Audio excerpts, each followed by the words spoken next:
Good morning, good afternoon, good evening. Welcome to another episode of the African Five-A-Side podcast.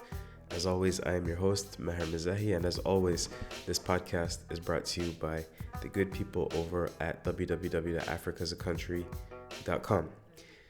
Today, we're going to be discussing the 2024 African Champions League knockout stage draw that happened on the 12th, so 2 days ago. And we now officially have our quarterfinal matchups. So we're going to go match by match and just briefly break them down just to give you a little bit of something to chew on as we anticipate these matches, which are going to be coming up around the end of March, and then the return leg is going to be around the beginning of April. I can't wait. I'm sure you can't as well. So let's dig into it. We have Esperance de Tunis, one of the two North African sides that have qualified, versus ASEC Mimosa, last year's semi-finalist in the CAF Confederation Club from La Côte d'Ivoire. That's one quarterfinal. The other quarterfinal, Ahly from Egypt, the defending champions, versus Simba SC from Tanzania, one of two Tanzanian clubs that have made it to the quarterfinals of this Champions League. We also have TP Mazembe, the all-powerful Mazembe from Democratic Republic of Congo, taking on Petro Atleticos, or Petro de Luanda, from Angola. And our final quarterfinal matchup is Young Africans, Yanga from Tanzania, taking on the African Football League champions, Mamelodi Sundowns. So let's start with Esperance de Tunis versus ASEC Mimosa. For those of you that remember or that can recall African football history, for those of you that have read about African football history, you understand the significance of this match. This was probably one of the most legendary African Champions League, or we can say African interclub matchups ever. ASEC Mimosa, as many of you probably know, were responsible for creating, that golden generation of Côte d'Ivoire from the early 2000s all the way up until 2015, when they won their second African Cup of Nations title. And so they produced players like the Kolo Touré, Yaya Touré, Didier Zokora, Gervinho, Emmanuel Aboué, Aruna Dindan, Aruna Kone, and so many others, Bakary Kone. And really, this was an experimental project by one of Arsene Wenger's friend named Jean-Marc Guyou. And what Jean-Marc Guyou did was he, came to Abidjan and created the Mimou Sifcom Academy. And this was the first time that they were releasing these very talented players to play against senior players. And they're playing against a really, really good Esperance de Tunis side at the time who, the end of the 90s, were one of the best sides in Africa. And they play, actually, it's in a CAF Super Cup match in 1999.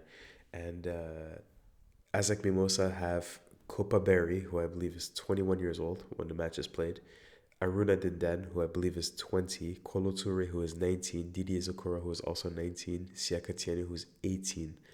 And they're going up against, Shukri El Wahar, the great Tunisian goalkeeper, Khalid Badra, one of the greatest Tunisian defenders of all time, Radi Jaidi, one of the greatest Tunisian defenders of all time, really established, experienced Esperance de Tunis players.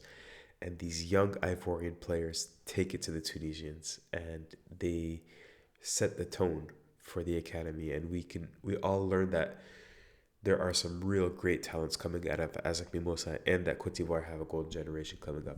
So that was like a hugely significant match in African interclub history. And so anybody that thinks about ASEC Mimosa versus Esperance de Tunis is automatically going to have that recall. But it's not exactly the same context here, right? This Esperance de Tunis side, they have some young players, but I don't think they have any Tunisian greats in their side. I don't think ASEC Mimosa have any 17, 18, 19-year-olds that are going to be part and parcel of an Ivorian golden generation either. But there are two very good sides. ASEC Mimosa, as we mentioned in an earlier podcast, they've been defending very well. And this CAF Champions League edition has rewarded teams that have defended very well. And that's mostly due to their center half pairing of Wanlu Koulibaly and Anthony Trabi. Wanlu Koulibaly can play as a left back, but he's mostly been playing as a center back, and Anthony Trabi is like a physical center half, whereas Koulibaly is much more of like a ball playing center half. We also talked about, in a previous video, profiling young African talent in the Champions League. Serge Poku, their left winger, who is probably their best player in my opinion. Very, very tricky player to mark. Really, really good in the final third of the pitch. But unfortunately for ASEC, they lost one of their greatest super subs, a player named Sankara Karamoko, who I believe until now is still the leading scorer in the CAF Champions League. He scored 4 CAF Champions League goals in the group stages, and they all came as a sub. But in the winter window, prior to the AFCON, Karamoko was transferred over to Wolfsberger in Austria, and so they lost really an important source of goals. Still, I think the main strength of the side is their defending. They have a really good coach too, Julien Chevalier, who's been at ASEC Mimosa for the better part of 1 decade now. He's a really hot commodity on the continent. This is what I can tell you from speaking to different people. They have very, very high esteem for him. Many bigger clubs have tried to hire him before, but it's complicated. He's really, really close, and he's almost inextricable from ASEC Mimosa. We'll put it that way. He's very invested in the talents that come out of that club. And remember, 6 Ivorians that won the AFCON came from the club, and we're expecting many, many more perhaps in the future as well. As for Esperance de Tunis, they made a coaching change a few months ago. They brought in Miguel Cardozo, who, as I said before, that he's kind of been it's kind of harsh to say he's been a failure everywhere he's been, but at European clubs like Celta Vigo and Rio Ave, where he's been, let's just put it this way: he didn't blow anybody's socks off, right? Very mediocre winning records at those clubs. But I've been mostly impressed with Esperance de Tunis's business, really, in terms of transfers in and out. They lost, one of their linchpins in midfield, Fousseni Koulibaly, but they replaced him with a very experienced, good Togolese defensive midfielder, Roger Ahulu. They lose like other players in attack, but they bring in Rodrigo Rodriguez, very great striker. They bring in Jan Sass, a Brazilian winger who's been one of the more impressive players in the group stages for me. They promote a lot of players from within, like Raed Bouchniba, the right back, or Amanullah Mimish. So, as I've been evaluating this sort of their talent, I'm sort of thinking to myself, as I go player by player, I think this Esperance de Tunis side is actually the 3rd best side in Africa at the moment. We always had those big 4 of Ahly, Mamelodi Sundowns, Esperance, and Wydad Casablanca. Wydad Casablanca didn't make it to the knockout stages. Ahly and Mamelodi Sundowns are still probably the best sides in Africa. But Esperance, as I look at their side, I think, I think they might be the 3rd best team in Africa. So that's going to be my pick. Even though ASEC are, they finished first in their group, so the return leg will be in Abidjan, which is going to be very tough. I do think Esperance have a little too much quality for ASEC. I think ASEC they're going to struggle without Karamoko and his goals. I think they're going to defend well, but probably lose this tie by 1 goal, let's say. Let's move on to Ahly versus Simba. These two sides met in the African Football League earlier on in the year. Ahly actually didn't beat Simba. 2 draws, right? But due to away goals, Ahly moved on and advanced past Simba. Ahly are fresh off of an Egypt Cup victory, which took place in Saudi Arabia, and it was a very pompous affair and great ceremony with Jose Mourinho and Francesco Totti, and they won their 39th Egyptian Cup, which is a record-extending streak that they have going for them. And I've been thinking about their coach Marcel Koller. It's been almost 18 months now, I think, if I'm not mistaken, 1.5 years, and I've been trying to evaluate.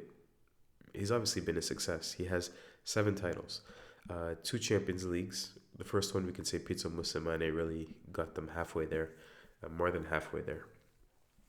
and he won them the league title for the first time in 2 seasons again. So obviously he's been a success, right? And when you speak to Egyptians, they say he's a great man manager, and he can handle a bunch of egos in the dressing room. Not necessarily the most tactical coach, but does a good job of being a man manager, which is important in tournaments like the Champions League. But here's a question to all of you: Do you believe in cycles in football? Me personally, I believe in cycles, and I think Al Ahly, in my opinion, peaked last year. This is my very humble, basic opinion.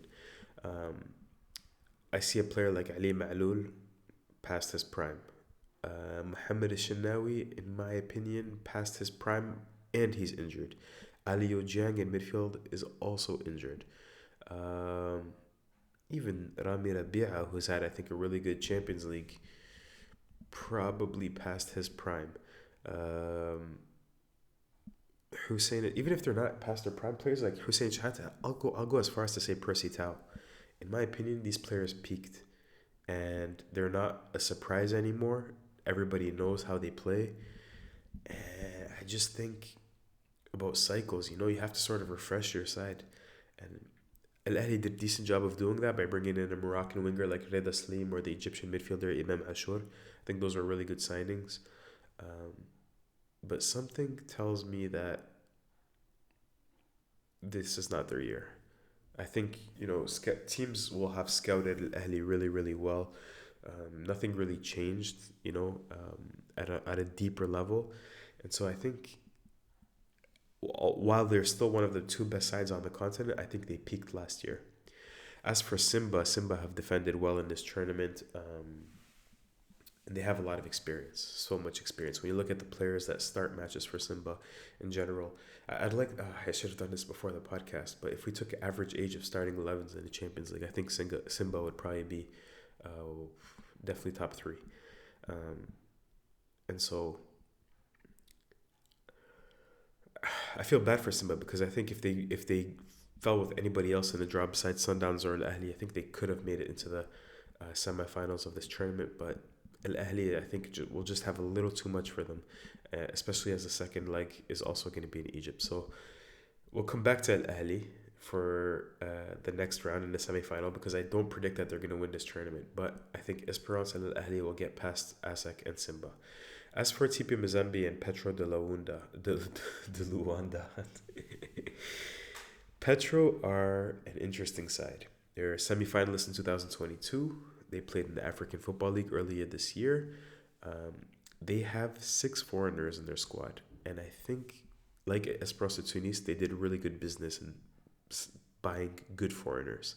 Alexander Guedes, for example, their Portuguese striker, scored important goals in the Champions League. Jonathan Toro from Honduras, a midfielder, in my opinion, one of the very, very good ones on the African continent. I think any of us that have followed the Champions League, we know Thiago Azulao, and he's been nominated as one of the best interclub players playing their football on the continent over the past few years. Pedro Pinto has been a linchpin in defense for Petro de Luanda, has been started almost every game, so big bald midfielder, big bald defender for the Angolans. So I think they've done really good business in buying and hiring foreign coaches and foreign players. They are the only side in the African Champions League that didn't concede a goal during the group stages, and they've played 13 matches in the Girabola, the Angolan league, and they've only conceded 5 goals. And so you can immediately detect that they are very organized in defense and that they defend as a team. I'll put it that way. Petro are a side that, as a result, I think are going to be tough for a lot of teams in this competition because, again, this is a competition that rewards good defending. They threaten in the air pretty well, and they have, little live wires. A player like Gilberto, who in my opinion is one of the top African talents to look out for in the knockout stages. Such a great winger, such a great dribbler.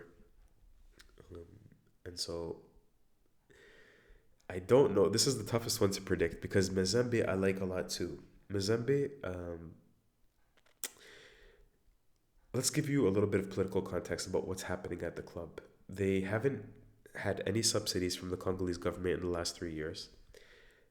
One of their spokespersons spoke out recently. He said, "Have you ever seen the Minister of Sport or somebody from the FECOFA, the Congolese Federation, come to a match at Mazembe in Lubumbashi?" Meaning that they believe that the government do not like Moise Katumbi, do not like Mazembe as an administration. This could perhaps be explained by the fact that Katumbi has, political ambition. He was the runner-up in the presidential elections that took place just last December in the Congo. So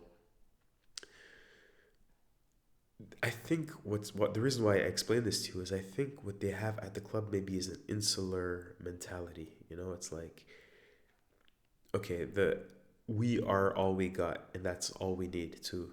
And that can be very, very desirable for a group. That can be very motivating for a group. And they have at their head, as a head coach, Lamine Ndiaye, a Senegalese coach who's very, very well respected on the continent. He's one of the, let's say, most well respected coaches on the continent. Coaches that coach local clubs in Africa. He spent 5 years in Lubumbashi in the past, most notably as a head coach between 2010 and 2013. So that's when, they won their third Champions League title, I believe, in 2010.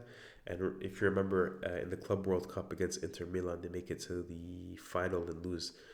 They're runners-up of the Club World Cup. It's that great Mazembe generation of Trezor and Putu and Kasusula and Kasongo, and later on in 2013 you have all that influx of Zambian talent. After they win the AFCON, players like Rainford Kalaba, Stopiro Sunzu, so many great players. Robert Kidiaba, of course, the goalkeeper, who was Congolese. So, and then the Tanzanian striker Mbwana Samata. So that was Mazembe's sort of peak, right? I keep saying peak in this podcast, but that was Mazembe's peak. After that, Katumbi has some political issues, but it seems like they're back now, and I think as a result, it's very what's the word I'm looking for? It fits that they bring back Lamine Ndiaye to sort of recapture some of that spirit from 2010. And I think his imprint on the team has been very noticeable for all to see. Lamine Ndiaye is a coach that is known for his balance in his teams. Mazembe, like Petro de Luanda, like El Ahly, like almost all of the teams in the knockout stages have defended very well. I believe they only conceded one or two goals in the knockout stages. And Ndiaye says, okay, I might be known for my defense, but how else do you expect me to build a team? The defense is the foundations. If you don't have a foundation when you're building a building, then you don't have anything. And the other thing that's really part of his philosophy, something that he's known for, is having goals come from everywhere. And when you look at the players that have scored goals for Mazembe this season, Sheikh Fofana is one of the top young talents, in my opinion, that you should look out for, alongside Gilberto, alongside Aman Lahmamish from Esperance Tunis. You can find a list of 5 players to look out for in the knockout stages in the previous video on my channel. So you have Sheikh Fofana, the Malian striker. You have his other compatriot, Fili Traore, who scored 5 goals in a league match this year for Mazembe, and who's the leading scorer of Mazembe, and I think of the Lina Foot as well. I think of the local domestic league. You have Joel Bea. You have midfielder like Glody Likonza, who scores so many goals from midfield. And so goals could come from everywhere, and that's what Lamine Ndiaye is also known for.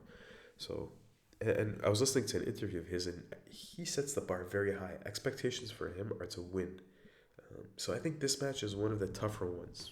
The second leg is going to be played in Angola, so on one hand, I would think that they have a little bit of an advantage, but the atmosphere that's created in Lubumbashi is probably more intimidating than what they can create in Luanda. So this is, for me, one of those that's 50-50. I'm going to give it to Mazembe for some reason. I can't explain it to you. It's something I feel in my chest. I think Mazembe is going to pull it off somehow. For the final match of the quarterfinals, Young Africans versus Mamelodi Sundowns, and I think this one is much more straightforward. The yellow and green derby, as somebody on Twitter put it. Zoom out a bit and look at these two sides and their objectives in this tournament. Sundowns, they're looking for their first Champions League title in 8 years, right? 2016. Young Africans are looking to make history and make it to the semifinal for the very first time ever. Two teams with two different objectives, in my opinion. Sundowns are much deeper than I think any club in Africa. Here are some statistics. They've used 35 players in the African Champions League. When you count across all competitions, they've used more than 40 players this season. For comparison, Yanga have used 26 players in the CAF Champions League, which is still a decent amount. But Sundowns, everybody plays. They can play anybody, and they can play them in almost any position, right? And that goes back to McQuinn's philosophy of being a chameleon and playing positionless football. Playing defenders in midfield, playing midfielders in defense, playing strikers anywhere, and so on and so forth. I said this one is more straightforward. Why? Because number one, I think Sundowns are the best team in Africa, and I think most people believe that to be the case. Even the Mazembe coach said it the other day. If you speak to Egyptians from Ahly, they believe in Ahly, but they probably wouldn't fight you too hard if you tell them that Sundowns are the best team in Africa. And the problem with Yanga, in my opinion, is that they're the only club in the knockout stages that actually don't defend well. They are a team that score a lot of goals. They knocked 4 past the Algerian champions, CR Belouizdad. I believe they beat Midiyama from Ghana 3-0 as well.